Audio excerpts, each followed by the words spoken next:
you can't you can't have it both ways. Either your heart is hard or it's soft. It's not something you can turn on and off. Like, it's not a machine. It's not mechanical. So if someone is soft-hearted, they're going to be soft-hearted all the time. In their dealings, they're going to be very easy and very merciful and very truthful and straightforward. They're not going to be, they're not going to give people a hard time for no reason at all, just because of bad attitude, If they do give someone a hard time, it's because there's a long history of dealings between them, and they're trying to mercifully change some of the person's attitudes or activities. So just like, when a spiritual master chastises a disciple, he's not doing it out of hardness of heart. He's doing it because he cares. Just like when a mother or father chastises a child, they don't want the child to develop bad qualities or bad attitudes. So they chastise the child, and of course, the stock line is, "This hurts me more than it hurts you." But really, it's true. We don't like to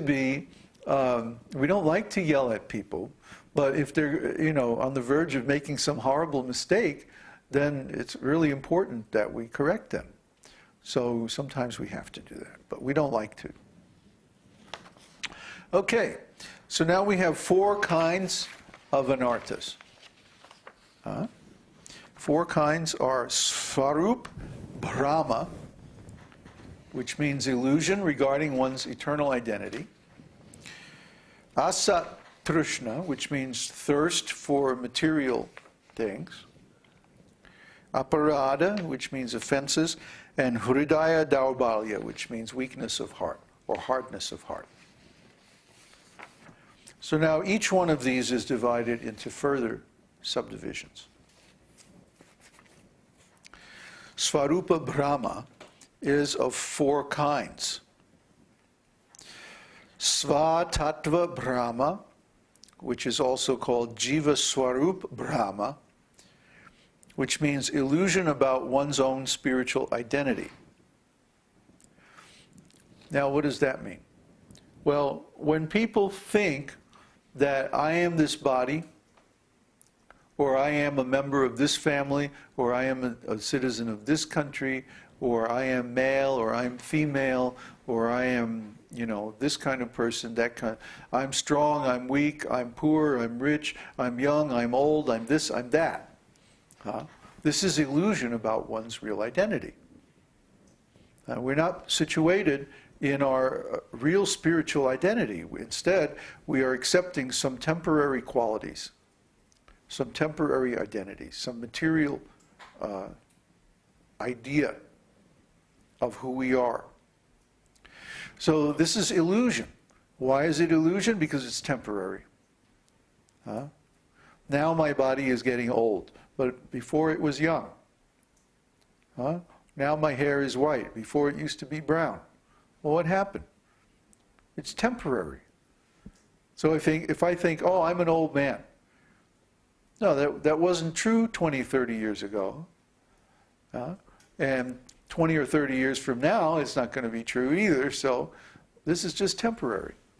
If I identify with being an old man, then I start to think, oh, my body has to be all creaky, and then I have to be all crotchety and mean to everybody. Dang it. No, I'm not going to get like that. I'm a spirit soul. See, so as soon as I start thinking or identifying with some material identities, then I'm going to pick up material qualities. See? And material qualities are always sources of suffering, both for oneself and others. Therefore, this is an anartha. See, why should I think that I'm this material body? I'm not this material body. And instead of thinking of myself as a spirit soul, if I think I'm this material body, then I'm going to start identifying with the qualities of this body. And that's going to lead to suffering. So that's an anartha. That will steal away my wealth. It will take away my opulence of spiritual qualities and instead give me the poverty of material qualities. Anartha. And I don't want that. So I reject that misidentification. The second one is Paratattva Brahma, illusion about the spiritual identity of the Supreme Absolute Truth. Well, we know the Supreme Absolute Truth is Krishna. And Krishna has so many expansions. And who is or is not an expansion of Krishna is not determined by our speculation. It's given in the scriptures. You see? So we know, for example, that Vyasadeva is an incarnation of the Supreme Lord. We know that Balaram is an incarnation of the Supreme Lord.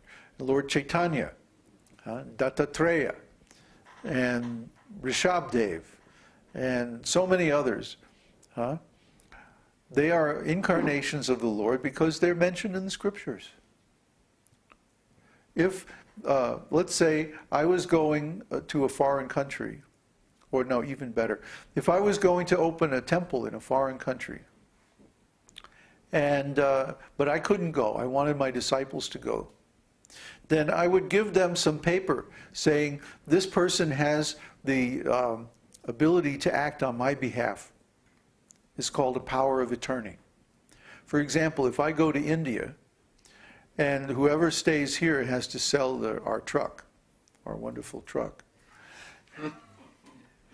I can give them a power of attorney, a piece of paper that gives them the authority to do that business.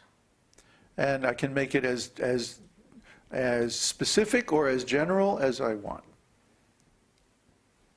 You see? So then they can sell the truck and go off to Vegas. No.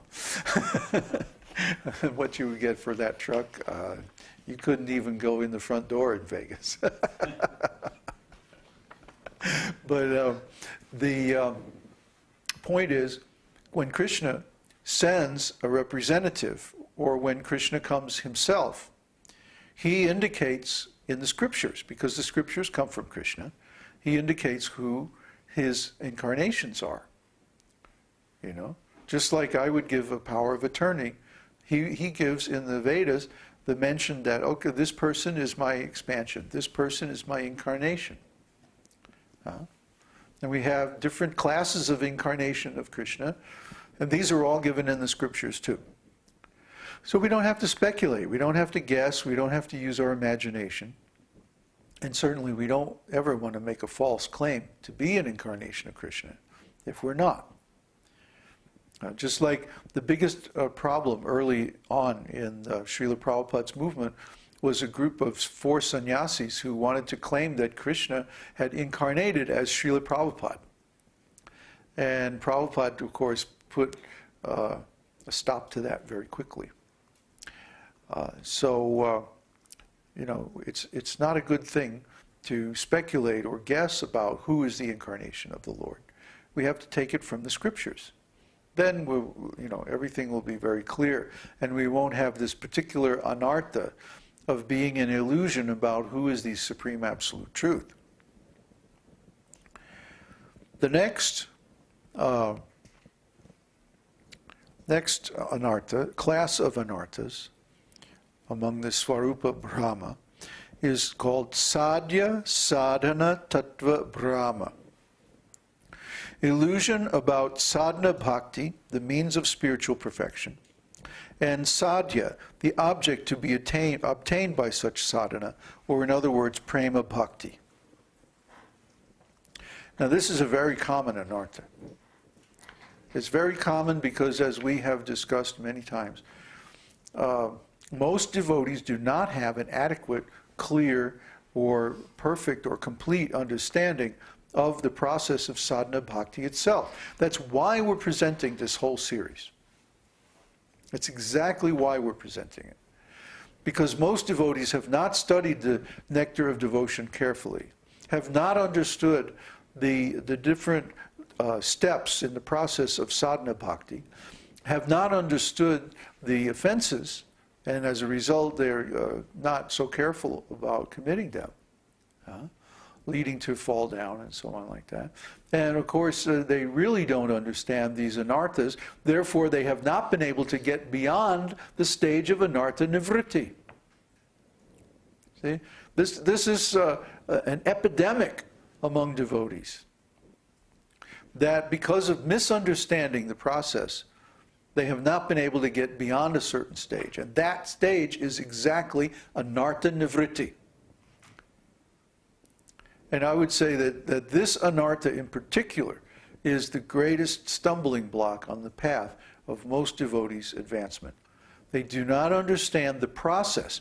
They don't understand that it's a gradual alteration of consciousness, because they don't know what consciousness is, they don't know how consciousness works, they don't know how to change consciousness, they don't know why they should change or how they should change their consciousness.